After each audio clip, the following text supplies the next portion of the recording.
बिस्मिल्लाहिर्रहमानिर्रहीम। अस्सलाम वालेकुम नाज़रीन, इस्लामाबाद हाई कोर्ट के जाली डिग्री वाले जज का किस्सा अपने अंजाम को पहुंचा और इसको आप अंजाम बखैर ही कहेंगे।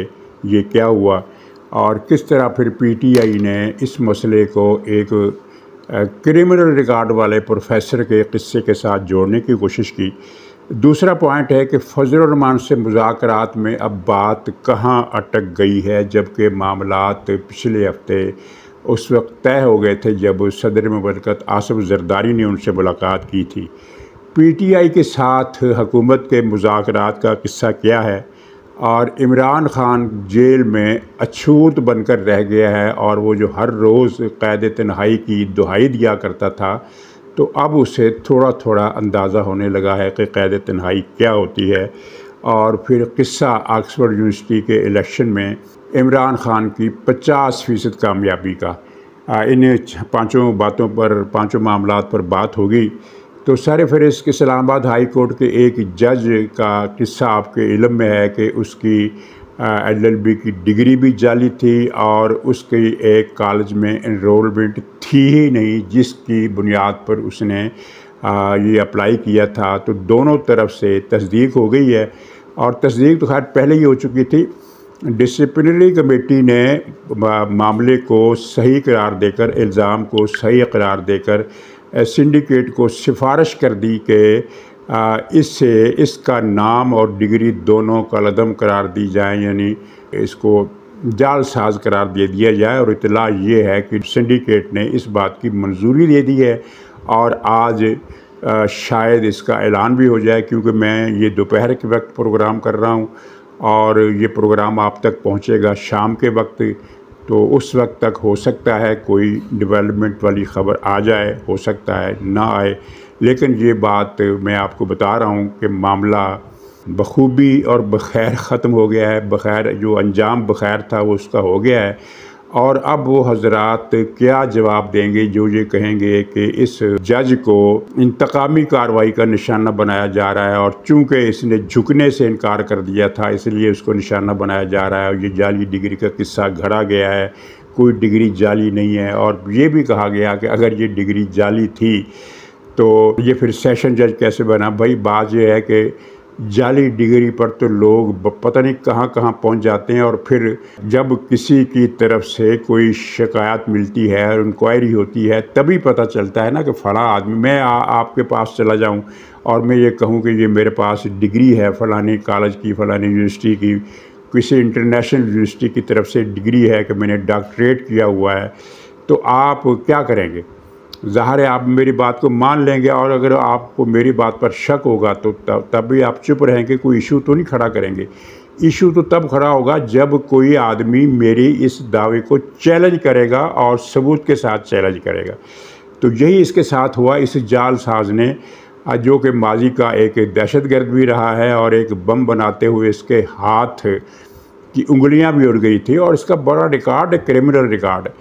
तो अब ये एक तवील तहकीक के बाद, यानी एक साल तो नहीं, कई महीने हो गए इस मामले को उठे हुए, और अब कहीं जाकर कराची यूनिवर्सिटी ने इसका हिसाब बेबाक किया है और सिंडिकेट ने बिलाखिर सिफारिश कर दिया है कि इसकी डिग्री और इसकी एनरोलमेंट दोनों को कैंसिल कर दिया जाए।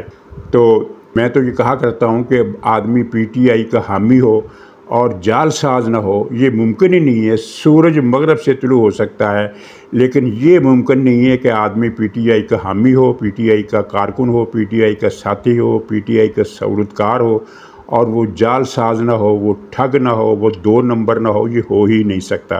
तो अब पीटीआई के सोशल मीडिया ने जो ज़ाहिर है झूठ का व्यापार करता है और झूठ के व्यापार के अलावा कुछ करता ही नहीं है, जिसकी एक ताज़ा मिसाल और बड़ी मज़ेदार रही है कि पीटीआई के एक बहुत ही बड़े झूठे एंकर पर्सन ने, जिसकी बात अलिफ से लेकर ये तक झूठ होती है, ये दावा किया कि इमरान खान से फ़ौज के नहायत 3 सीनियर तरीन अफसर जेल में जाकर मिले हैं और उन्होंने इमरान खान को कहा अस्सलाम वालेकुम। तो इमरान खान ने भी जवाब में उसी लहजे में कहा वालेकुम सलाम।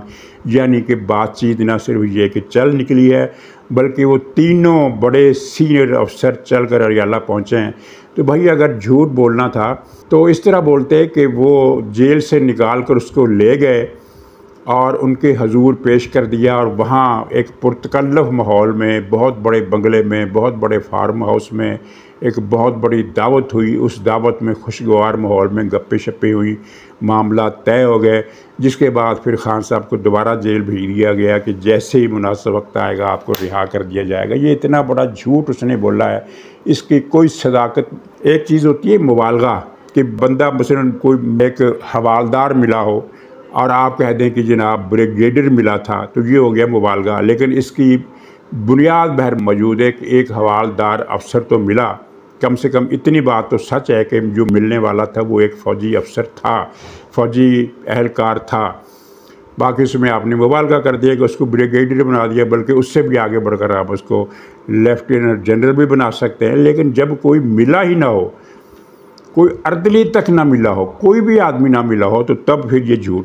तो पीटीआई के सोशल मीडिया ने हस्बे मामूल इसी दौरान कराची से एक प्रोफेसर रियाज, कराची यूनिवर्सिटी का, उसको पुलिस ने हिरासत के लिए पकड़ लिया। और उसने एक ट्वीट भी किया था कि जनाब ये जो जज है जाली डिग्री वाला, इसको सुनवाई का मौका मिले बगैर इसके ख़िलाफ़ कार्रवाई की गई है। और पुलिस को तो उसके ट्वीट का पता भी नहीं था और उसने उसे पकड़ लिया। तो इन्होंने कहा कि चूंकि इसने ये ट्वीट किया था इसलिए पुलिस उसको पकड़ कर लाई। ये बात अक्ल में आती है कि आप एक जज के हक़ में ट्वीट करें और पुलिस आपको पकड़ ले।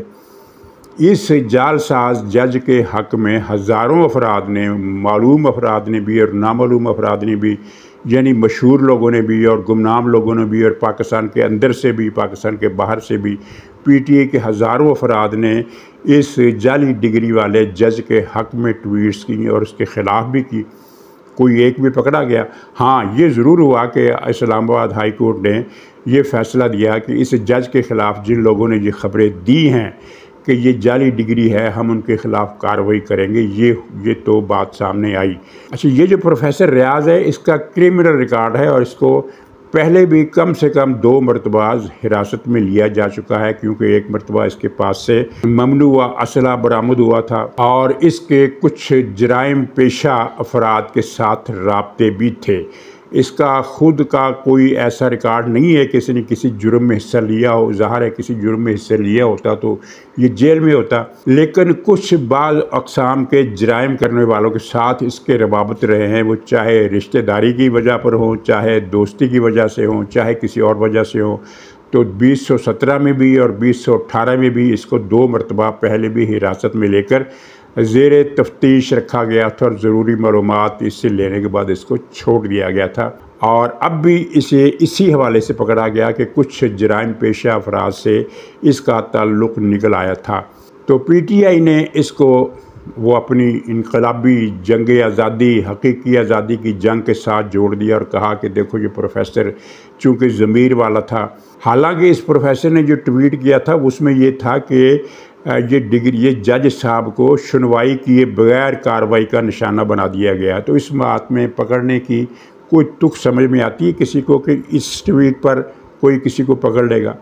ऐसे ट्वीट तो रोज़ाना हज़ारों की बुनियाद होते हैं। बड़े बड़े मशहूर लोग भी करते हैं, कम मशहूर लोग भी करते हैं और बिल्कुल वो लोग भी करते हैं जिनका कोई नाम नहीं होता, जिनकी कोई पहचान नहीं होती। तो इस बात पर कोई पकड़ में आया है? आज तक ज़ाहिर है कि नहीं पकड़ा गया, सवाए इसके कि आप ट्वीट में फ़ौज के किसी अफसर को, अदलिया के किसी अफसर को गंदी गालियाँ लिखें या उसकी किरदार कुशी करें, जैसा कि वो एक शैतान है उरिया मरदूद जान।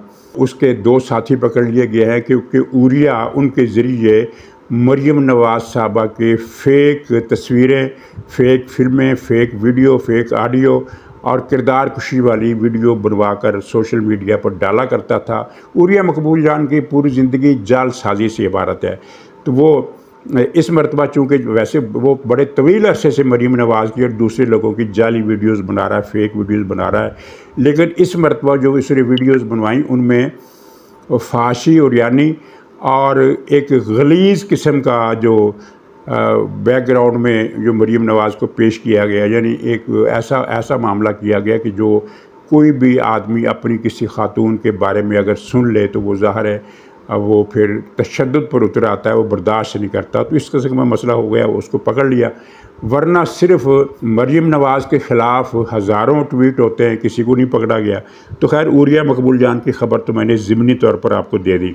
ये जज का मसला तय हुआ और अब ज़ाहिर है इस्लामाबाद हाई कोर्ट के एक और जज की बारी भी आनी है, जिसके प्लाट माफिया के साथ ताल्लुकात हैं और वो इन प्लाट माफिया के साथ क्राइम का पार्टनर है। नाज़रीन, फजल रहमान से वज़ीर आज़म भी मिले, इससे पहले ज़रदारी साहब भी मिले। बात यानी 2 अदवार में बात हो गई और मामलात तय हैं, लेकिन कुछ चीज़ों पर गैर मुतवक्को तौर पर अटकान आई है। रुकावट नहीं मैं कहूँगा, यानी मामले अटक गए। मसलन ये है कि पीपल्स पार्टी ने, ज़रदारी ने रियासत की तरफ से और पीपल्स पार्टी की तरफ से मौलाना को पख्तूनख्वा सूबे की गवर्नरशिप पेश की थी, लेकिन बाद अज़ा पीपल्स पार्टी के अंदर मुखालफत हुई और अब ये गवर्नरशिप का मामला लटक गया है। दूसरी बात जो तय हुई थी वो ये थी कि फजल रहमान साहब को बलूचिस्तान की वजारत आला दी जाएगी। यहाँ अटकन ये हुई है कि उनके सामने तजवीज़ रखी गई है कि ये जो सरफराज बुगटी साहब है, वज़ीर आला हैं, तो ये JUI में शामिल हो जाएंगे। गोया के वजारत आला का ओहदा आपकी पार्टी को मिल गया। मौलाना ये बात नहीं मान रहे, वो कह रहे हैं कि नहीं, ये सरफराज बुगटी नहीं, वज़ीर आला अगर JUI का होगा तो फिर वो JUI का होगा और फिर वो पार्टी उसे जिससे वज़ीर आला कहेगी वो वज़ीर आला बनेगा। मतलब कि ये बात मौलाना मानने को तैयार नहीं है और वैसे भी उनकी बात माकूल है कि आप कहें कि ये चूँकि ये जो वज़ीर आला है ये आपकी पार्टी में शामिल हो गया लिहाजा आपकी पार्टी की हुकूमत बन गई, तो इस तरह नहीं। ये कुछ 2-3 चीज़ें जो है वो अटक गई हैं। अब देखिए मसला किस तरफ जाता है, लेकिन बहरहाल ये तय है कि मौलाना इमरान ख़ान की तरफ तो जा ही नहीं सकते। मौलाना के एक तहफ़्फ़ुज़ और भी था, लेकिन वो ज़ाहिर है उसकी तसल्ली खुद मौलाना के तर्ज़ अमल से ही हो जाती है। उन्होंने ये कहा कि मैंने फ़ौज की और इस्टेब्लिशमेंट की मुखालफत में बहुत बड़ा स्टैंड लिया और बहुत बड़ी ताकत के साथ स्टैंड लिया है, तो अब अगर मैं आपके साथ मिलकर आपकी तरामीम की हिमायत करता हूँ, वोट देता हूँ, तो फिर मुझे अवाम के सामने कुछ सवालात का जवाब देना होगा, यानी मेरी ये चीज़ जो है वो अवाम में ज़ेर बहस आएगी। तो उसका जवाब तो ये है कि जितना बड़ा स्टैंड आपने फ़ौज के ख़िलाफ़ लिया, उससे कहीं ज़्यादा बड़ा स्टैंड आप इमरान ख़ान के ख़िलाफ़, PTI के ख़िलाफ़ लेते रहे हैं। एक 10 बरस तक लेते रहे हैं कि ये यहूदियों के एजेंट हैं, इनको यहूदियों ने प्लांट किया है, ये ख़ुद यहूदी है।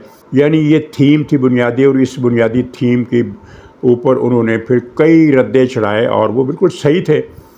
तो लेकिन आपने फिर जब इलेक्शन में हुकूमत से नाराज़गी आपकी हुई और फ़ौज से भी आपकी नाराज़गी हुई, तो आपने चाहे हिकमत अमली के तहत ही सही, चाहे झूठ मूठ ही सही, लेकिन आपने इमरान ख़ान के साथ हाथ मिलाया, उसकी पार्टी के साथ, और उनके से जमाती इत्तेहाद में शमूलियत की बात भी की आपने और हर तरह से तावन का और मिलकर चलने का भी ऐलान भी किया। तो वो तो इससे भी बड़ा यू टर्न था। ये काम तो फिर भी आप मुल्की मफाद में करेंगे। तो खैर ये 2-3 इशू है, तो ये फजल रहमान वाले ये तय हो जाएंगे और होना तो वही है जो होकर रहना है। और ये जो PTI वाले सोच रहे हैं कि अक्टूबर में कोई इनकलाब आएगा, तो इनसे नवंबर में पूछिएगा कि या दिसंबर में पूछिएगा कि जनाब वो इनकलाब आया कि नहीं आया। हुकूमत के साथ PTI के मुज़ाकरात पर बहुत लंबी बात हो सकती है। ख़ुलासा ये है कि ख़ुद PTI ने महमूद अचकज़ई से कहा कि आप जाकर हुकूमत से बात करें, हम बराह रास्त हुकूमत से बात नहीं करना चाहते, हमारी बहुत बेइज्जती हो जाएगी, तो आप बात करें हमारे बिहाफ पर। अब इसी को लेकर PTI वालों ने कहा कि इमरान ख़ान ने महमूद अचकज़ई को हुकूमत से मुज़ाकरात की इजाज़त दे रखी है। ये बड़ा अहमकाना और बिल्कुल स्टूपिड किस्म का फ़िक्रा है। इजाज़त नहीं दे रखी, इमरान ख़ान ने अचकज़ई से दरख्वास्त कर रखी है। PTI ने अचकज़ई साहब से दरख्वास्त कर रखी है कि आप हुकूमत से जाकर मिलें और अगर हमारे मामलात में कुछ नरमी की गुंजाइश निकल सकती हो तो निकालें। इस पर महमूद अचकज़ई के राना सनाउल्लाह से रब्ता हुआ और मुस्लिम लीग की हुकूमत ने और पार्टी की क़यादत ने इजाज़त दे दी कि ठीक है, हाँ करें मुज़ाकरात। अब इस पर कुछ इख्तिलाफ़ी बातें भी आईं। मसलन वो ख्वाजा आसफ़ ने कहा कि मैं इस मुज़ाकरात के हक़ में नहीं हूँ और आसन इकबाल साहब ने कहा 9 मई वालों से बातचीत माफ़ी के बगैर बातचीत नहीं होगी। ये सारे बस ना एक ड्रामा है और अंदर बात इतनी है कि अचकज़ई ने कहा मैं मिलना चाहता हूँ, उन्होंने कहा कि मिल लो। जहाँ तक 9 मई की माफ़ी की बात है, 9 मई की माफ़ी मांग लें, निजात अब भी नहीं होनी, फिर भी नहीं होनी, क्योंकि मामला जो है वो आगे को चला गया है। और अब जनरल फैज़ के ख़िलाफ़ जो कोर्ट मार्शल है ये मुकम्मल होने वाला है, चंद दिनों तक या 1-2 हफ्तों तक ये इसकी बात डन हो जाएगी। और उसके बाद जनरल फैज़ के बयानात और उसकी फाइंडिंग की रोशनी में इमरान खान के ख़िलाफ़ मिलिट्री कोर्ट का मुकदमा FIR दायर हो जाएगी और उसके बाद इमरान खान को मिलिट्री कोर्ट की तहवील में ले लिया जाएगा। अब चाहे 9 मई की माफ़ी मांगे या ना मांगे, बाकी ये मुज़ाकरात का ये ढकोसला है, ढकोसले से बढ़कर कुछ नहीं है। मुखालफत भी ढकोसला है, हमायत भी ढकोसला है और महमूद अचकज़ई साहब की हद तक मुज़ाकरात शायद आइंदा भी होते रहे, लेकिन PTI और मुस्लिम लीग नून या PTI और पीपल्स पार्टी के दरमियान डायरेक्ट मुज़ाकरात का कोई इम्कान नहीं है। नाज़रीन, फैज़ का नेटवर्क टूटा और उसके बाद फैज़ का जो अडियाला जेल में नेटवर्क था वो भी पकड़ा गया और इमरान खान को एक आदत पड़ी हुई थी, सुबह से लेकर शाम तक ये गप्पे मारता था जेल के अमले के साथ। और जब ये बुलाता था जेल के अमले को, 5, 7, 8, 10 लोग आ जाते थे, ये उनसे खिताब करता था, बातें करता था, उनको भी लतीफ़े सुनाता था, उनसे लतीफ़े सुनता भी था। ख़ास तौर पर जनरल हाफ़िज़ आसिम मुनीर के बारे में उसने बड़े गंदे गंदे लतीफ़े बनाए हुए थे और गालियाँ भी देता था। तो ये एक दिल की भड़ास निकालता रहता था। तो वो नेटवर्क टूटने के बाद अब सूरत हाल ये है कि मैंने पिछले व्लॉग में भी आपको बता दिया था कि अब सूरत हाल ये है कि अब कोई इसके बुलावे पर नहीं जाता, ये बुलाता है कोई नहीं आता। वो आलम लोहार का गीत याद आ जाता है कि वाजा मारियाँ बुलाया कई बार वे किसी ने मेरी गल ना सुनी। तो ये इस वक्त इमरान खान की पोजीशन है कि ये लोगों को बुलाता है कि फ़लाने आओ। जो नए अफसर आए उनके नाम भी इसको याद हो गए होंगे या ओहदे किसे बुलाता होगा, फ़लाना मेरे पास आओ, मेरी बात सुनो, तो कोई नहीं आता। तो मुझे इस पर यह कहना है कि ये ज़ाहिर है एक तकलीफ़ सूरत हाल तो है, लेकिन आप ये देखिए कि इसने 12 महीने तक कैद को एंजॉय किया। इसके पास हर वक्त मुलाकातियों का हजूम रहता था, कभी वकील रहनुमा आ गए, कभी पार्टी रहनुमा आ गए, कभी अखबार नवीस आ गए और बाकी टाइम में ये जेल के अमले को बुलाकर जलसा आम किया करता था। तो अब वो जेल वाला जलसा आम तो बिल्कुल मुकम्मल तौर पर ख़त्म हो गया है। सहाफ़ियों की आमद-ओ-रफ़्त पर भी रिस्ट्रिक्शन लग गई है कि इससे ज़्यादा नहीं आ सकते, 3-4 की तादाद में, और वकीलों की मुलाकात का भी कोटा मुकर्रर हो गया है। तो अब इसको पता चला है कि कैद तन्हाई होती क्या है। अब ये पहले के मुकाबले में ज़्यादा तन्हाई महसूस कर रहा है। पहले तो ये था कि रात को भी ये आवाज़ देता था तो कोई ना कोई इसके पास आकर बैठ जाता था और ये इससे बातें करता था, दिल की भड़ास निकालता था। काम की बात तो खैर कम ही करता था, ज़्यादा गालियाँ देता था और किसी को नहीं छोड़ूंगा, फलाना ढिमकाना, इस तरह की बातें, जो भी आप अंदाज़ा लगाएं कि किस किस्म की बातें करता होगा, लेकिन बातें ये करता था। अब इसके पास बातें करने वाले कोई नहीं आते और वो जो लीगल मुलाकातें हैं वकीलों की, पार्टी रहनुमाओं की, अखबार नवीसों की, उनकी तादाद भी कम हो गई है। तो अब इससे पता चल रहा है कि कैद तन्हाई क्या होती है। 12-13 महीने की कैद तो इसने इस तरह गुजारी कि कैद तन्हाई क्या, वो तो एक जश्न रौनक मेला का माहौल होता था, वो रौनक मेला अब हो गया ख़त्म। अच्छा, PTI ने कल इतना वो उद्यम मचाया, इनके सोशल मीडिया ने और इसके TV एंकर्स ने, कि जनाब ऑक्सफोर्ड यूनिवर्सिटी के इलेक्शन का 50% तो इमरान खान ने जीत लिया है। गोया कि अब सिर्फ 1% जीतना बाकी है। ज़ाहिर 1% जीतेगा तो 51% हो जाएगा और जीत जाएगा इलेक्शन। तो कहानी क्या थी? कहानी ये थी कि डॉन अखबार की एक रिपोर्टर ने ये तबसरा किया कि चूँकि ऑक्सफोर्ड यूनिवर्सिटी का इलेक्शन लड़ने के ऐलान की वजह से पूरी दुनिया तक इमरान खान का नाम पहुंच गया। हालांकि इमरान खान का नाम तो खैर पूरी दुनिया में पहले ही पहुंचा हुआ है। ये क्रिकेट टीम का कप्तान था, वर्ल्ड कप इसने जीता, लेडी जमाइमा से शादी की, प्ले बॉय था और हर तरह के हवाले से इसकी मशहूरियाँ थी, रुसवाइयाँ थी, सब कुछ था। और लेकिन उसका डॉन के रिपोर्टर का ये कहना है कि चूँकि जैसे ही ये इसने वाइस चांसलर का इलेक्शन लड़ने का ऐलान किया तो अखबारात में ख़बरें छपने लगी, साथ ही ये भी छपा कि इमरान खान पर तो फ़लाँ मुकदमा है, फ़लाँ मुकदमा है। तो इस तरह वो सारे मुकदमात की तफसील दुनिया तक पहुंच गई है और दुनिया को ये अंदाज़ा हो गया है मतलब के अल्फाज नहीं थे, लेकिन मफहूम ये था कि दुनिया का अंदाज़ा हो गया कि कितने बड़े सियासी लीडर के साथ किस तरह के मुकदमात बनाकर उसको ज़्यादती और जुल्म का निशाना बनाया जा रहा है। चुनांचे ये काम करके इमरान खान ने इलेक्शन की आधी रेस तो जीत ली है। अब बताइए, इसको इलेक्शन जीतना कहते हैं। ये तस्वीर का एक हिस्सा उसने दिखाया ना, तस्वीर का जो असल हिस्सा है ये डॉन ने नहीं दिखाया। और डॉन ने क्यों नहीं दिखाया वो मैं अर्ज़ करता हूँ। असल हिस्सा ये है कि इमरान के क्राइम की तफसील दुनिया तक पहुँची है, इमरान खान की विक्टिमाइजेशन की कहानी नहीं पहुँची, इसके क्राइम की रिपोर्ट पहुँची है कि इसने 190 मिलियन पाउंड वाला किस्सा किया था, सीता वाइट, टेरियान वाइट का किस्सा किया था, तोशा खाने स्कैंडल की चोरी का किस्सा किया था, 9 मई का किस्सा किया था। यानी ये सारी बातें जो यूरोप, अमेरिका और ऑस्ट्रेलिया, पूरी मगरबी दुनिया में, बाकी मुल्कों को तो खैर कोई इतनी ज़्यादा दिलचस्पी है भी नहीं, लेकिन जब ऑक्सफोर्ड यूनिवर्सिटी के इलेक्शन का मसला हो तो अंग्रेज़ी बोलने वाले मुल्क ख़ास तौर पर, जिनमें कनाडा है, जिनमें अमेरिका है, ऑस्ट्रेलिया है, न्यूजीलैंड है, बल्कि जनूबी अफ्रीका भी इसमें भी आ जाता है, फिर इंग्लैंड है, तो इन मुल्कों में तो ज़ाहिर है ये चीज़ एक टॉक ऑफ द टाउन बन जाती है। तो वहाँ इन सारे मुल्कों में इमरान खान पर जो फ़र्द जुर्म है मुख्तलिफ़ मुकदमात की, मुख्तलिफ़ जराइम की, वो सारी पहुँची है। यानी इमरान खान का असल काला रूप, इसके काले धंधे इस इलेक्शन में हिस्सा लेने की खबर की बुनियाद पर यूरोप, अमेरिका भर में फैल गए हैं। तो इनको मौसूफ़ कहते हैं कि इमरान खान ने आधी जंग जीत ली है। डॉन का किस्सा ये है कि कुछ इसकी नाराज़गियाँ थी रियासत से, लेकिन पाकिस्तान का एक पड़ोसी मुल्क जो अब पाकिस्तान का दुश्मन बन गया है, जब से उस मुल्क ने डॉन के मालकान को दाना डाला है, तो डॉन ना सिर्फ ये है कि हुकूमत का मुखालिफ हो गया है, बल्कि रियासत पाकिस्तान का भी मुखालिफ हो गया है। और इसने पूरी हिस्ट्री में, इस अखबार की पूरी हिस्ट्री है, पाकिस्तान बनने से पहले ये छपना शुरू हुआ और इसकी बुनियाद कायद-ए-आज़म के हुक्म पर रखी गई, इस अखबार की साख थी।